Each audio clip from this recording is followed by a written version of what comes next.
Today, we're gonna go where literally thousands of people have gone before. But nobody does it as brutally and straightforward and honest as Z Wade does. I'm Z Wade, the Z Wade, and Z Wade Photo, and today, we're checking out this thing. That's the Sony FE 28-60mm f4.56. It's a kit lens that came with the Sony A7c. Link in the description below if you want to see my first impression. Today we're just looking at some images I took with this, and you guys know that I absolutely hate variable aperture lenses, but I gave it its due. Well, really, I gave it the due that I was willing to give it. So let's jump into a variety of photo editing softwares and see how these images look and what we can do with them. Okay, so here we are in Lightroom, and I'm gonna hold my judgment because while it looks really soft, I kind of expect that because we're shooting directly into the sun. And so let's just go ahead and move on to the next one. Let's look for sharpness. And as we can see, even at f5.6, we are not shooting directly into the sun. It's kind of soft, right? Even at f5.6, it's just kind of soft, a little bit hazy. It's just kind of bleh. It has decent color though. I mean, it has okay contrast. Check out this picture of Lolly. This one looks a little bit sharper. Never mind, it ain't that good. It's just okay. This is also shot at f5.6 and 800 ISO. This is why I hate variable apertures. It's just because you lose that control. Let's give this just a little bit of a play around here. See if we can save it. Also at like 800 ISO, which is insane with her being right in the sun, but we're at 5.6 and we don't need to be. Because so looking at this one at 100 doesn't look too bad. You go into 200 and you can see that it is actually soft. It's soft at f5.6, which is kind of obnoxious. This is the same thing. And you can see that as things start to fall off into the out of focus areas, it just doesn't look good. It goes from kind of not very sharp to like a haze, not just like out of focus. And again, this is at f5.6, 200 ISO. Surprisingly enough though, we are not getting any fringing right here. And my focus point is right here. It's just incredibly soft. It's kind of blah.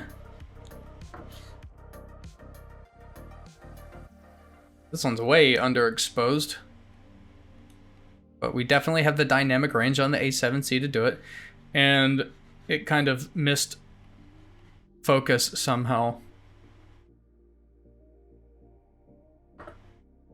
I wouldn't say that the color is particularly good on this lens. In this one here, somehow we missed. Oh, that's it, because it's at 1/100th of a second. So that's my goof. But this one here, which you may have seen if you watched my first ever look at Luminar Neo, you know that this one is going to turn out to be a great black and white. But for what it's worth, it is not that dang sharp at f5.6. And this is actually propped on my knee with my arms tucked in, so it should not be motion blur. It's just soft. Looking around for some fringing. I don't see any here. Let me say this before I get into doing some editing to these images. The reason that this is a problem is because traditionally, kit lenses have not been that bad. They actually need to be sharp, right? From a business perspective, because it's usually the first lens that somebody gets. And so it needs to be sharp and it needs to have good color. Because if it doesn't look good, then that new photographer is not going to buy something else in the future. They're going to be like, oh, I suck at photography, or this brand sucks. And then they just never pick up their camera again. And this is a bad kit lens. All of Nikon's kit lenses are absolutely fantastic for what they are, and they're cheap. You know, you get them almost for free whenever you buy a camera, and you know, you get them used for pretty much dirt cheap.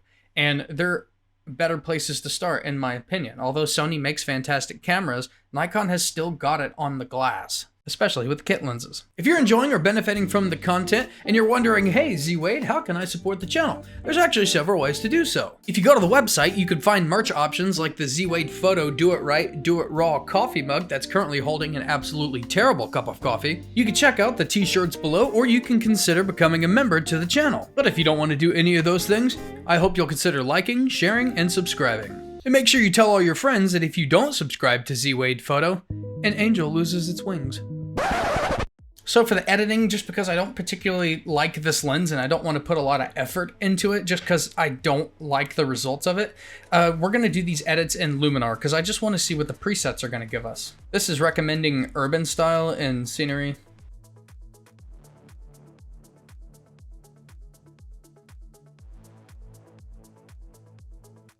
I suppose this is as good an image as any to test out the black and white ability of this lens. And so we just smacked on a decent black and white preset, and let's just give it a little bit of a play around.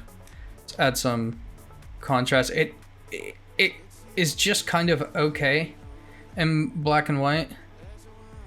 Definitely got to put some work into it. The true test of a lens's black and white ability is how good it looks when you do like nothing to it. And so we'll see in a little bit a image that is just naturally set up to look good in black and white. I would say the black and white ability is just okay so far, but we'll definitely try this out on another image. We're gonna test out the black and white ability again on this one because for whatever reason, it has traditionally been a good subject for trying out black and white. And I like this noirscape. I've done this one a few times. It's a great jumping off point. And as we can see, there's not a huge tonal range. There's pretty much white, a gray, and a black. And really, with good black and white ability, you have black, gray, gray, gray, gray, gray, gray, gray, gray, gray, gray, gray, gray, gray, gray, and white. But we can fix it and make this look good. Just because it doesn't have good black and white ability doesn't mean it can't be faked.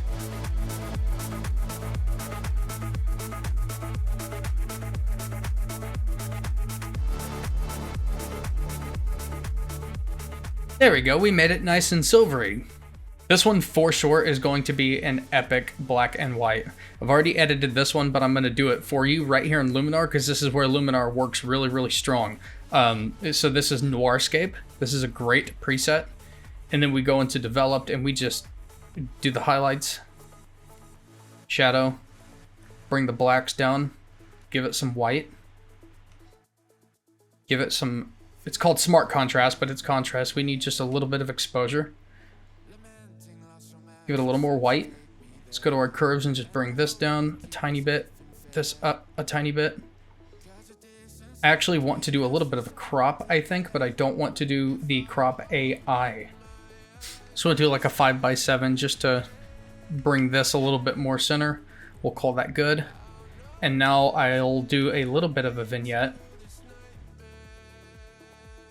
No, a lot of a vignette, I think. Bring the feather in. Let's get this more of a kind of a horizontal vignette, I think. Bring up that inner light just a little. Let's go down to dramatic and give it some dramatic. Increase that local contrast. Let's go into this super contrast right here. Let's give the highlights a little bit of specialized contrast here. Let's do the same thing for the mids. Just balance it a little. Shadows contrast.